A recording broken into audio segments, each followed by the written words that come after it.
Alright, I'm back again, and this is a little bit of a different video that I thought I would do for fun. That it's going to be a bit of a two-part. So this is in thanks to putting together some detail and information this morning, as well as to it's part of a commentary / response to a video about the Dark Side of Warframe.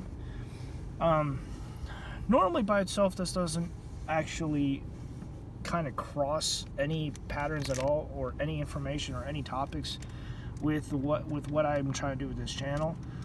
But for those who have played it, they know a little bit about where I'm going with this.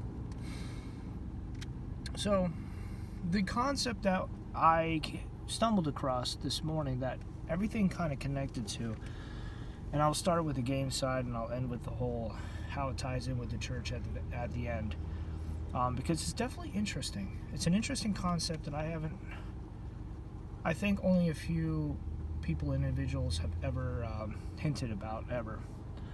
It's not really largely talked about, but it's still important.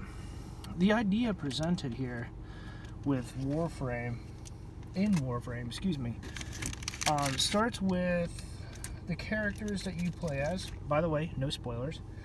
The characters that you play as, and it goes on to the other main factions and the stories and how they all mix and interact with each other, whether there's alliances or enemies, so to speak.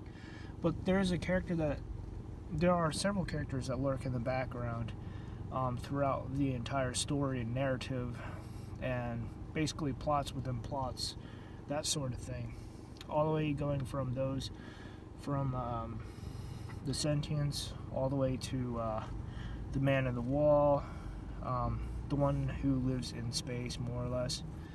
And the concept there, as it clicked with me this morning, was the fact that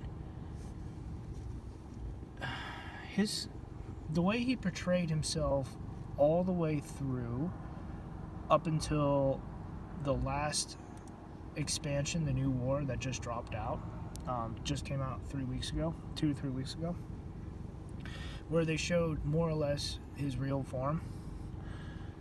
My thoughts were that the other characters that you saw were in fact your own character, like from the alternate realities that was already somewhat established, that it specifically talked about and explained, where they brought the Drifter into play. My suspicion is that they're going to go that route, and they're bringing in the Drifter, so you have to make a choice on which you will have to sacrifice later down the road, the Operator or the Drifter. That is what I'm guessing. Now, the fact that there is a dark tenor that the man in the wall either entirely controls or operates, that is my best guess.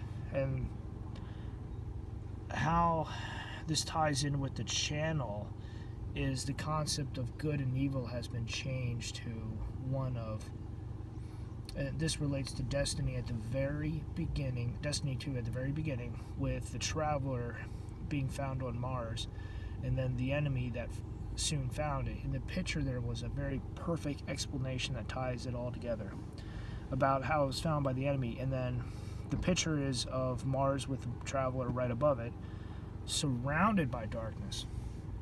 And so my thought is,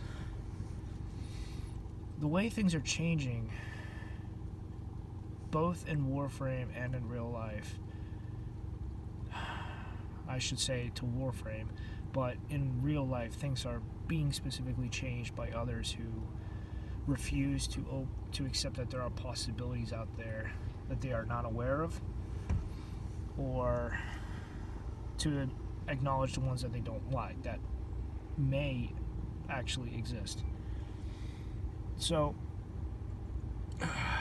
the fact that the man in the wall is a dark force that wants to be in everything and to have access to everything is what I'm seeing more and more of. A tribute to the church as well as to who they call Satan and Lucifer. That's the distinct impression that I've had for, I don't know. I don't know when it popped up, but maybe in the past couple of years it's changed from a good versus evil to a this is what's good, and that's basically church and God. And then on the other side is Satan, where he wants to control everything and to be in everything, basically have his hands in every cookie jar he could possibly get his hands into.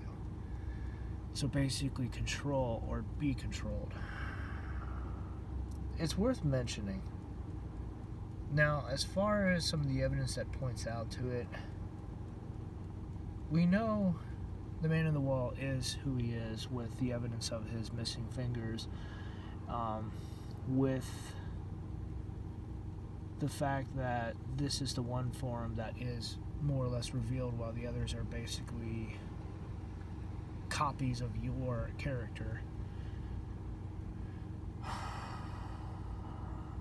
But when it comes down to it, he still comes across in a very finite form. Like, it's a limited physical form, more or less.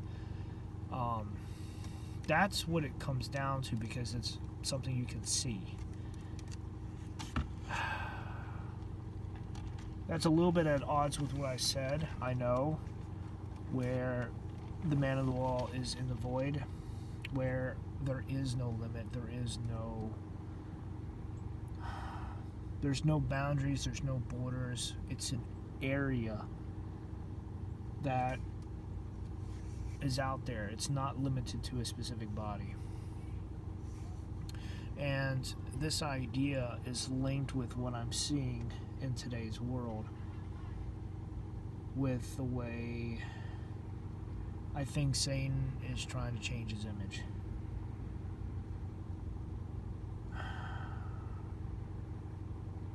I can't start there, sorry. This isn't necessarily wrong, but it feels very off, but in such a way that this does play into his character, into who he is. Because if you have a bad image, you're going to want to change it. If you have a negative image, sometimes you will want to use it, but still, many times people will want to change that.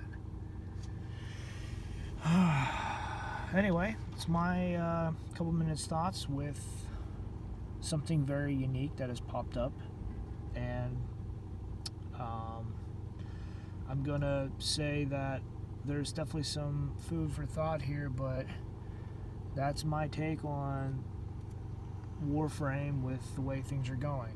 As far as the video itself, as this is partly a response video too, there's a lot of dark things and everything, but the fact that it's realistic is something that a lot of people can understand, visualize, and relate to, even. It's not going to be good, but not everything that is worthwhile is going to be good. There's going to be some bad memories, some pain, and some parts of us, that have grown and matured because of these bad circumstances and events. The man in the wall, he's nothing like the biblical Satan, but at the same time, there's a lot of characteristics that are kind of crossover from one to the other. And I would have to say, this is also a very interesting point to put out there. It's never recorded in the Bible that Satan actually has ever killed anyone. It's been mostly God or other people. The man in the wall has never done that either. He's never actually specifically killed anyone. He's driven other people insane and mad according to the lore that was put into it. But linking the two together is kind of the inspiration for this video. it's very complicated. It's not easy just to simply talk about, but it's worth mentioning. All right, until next time.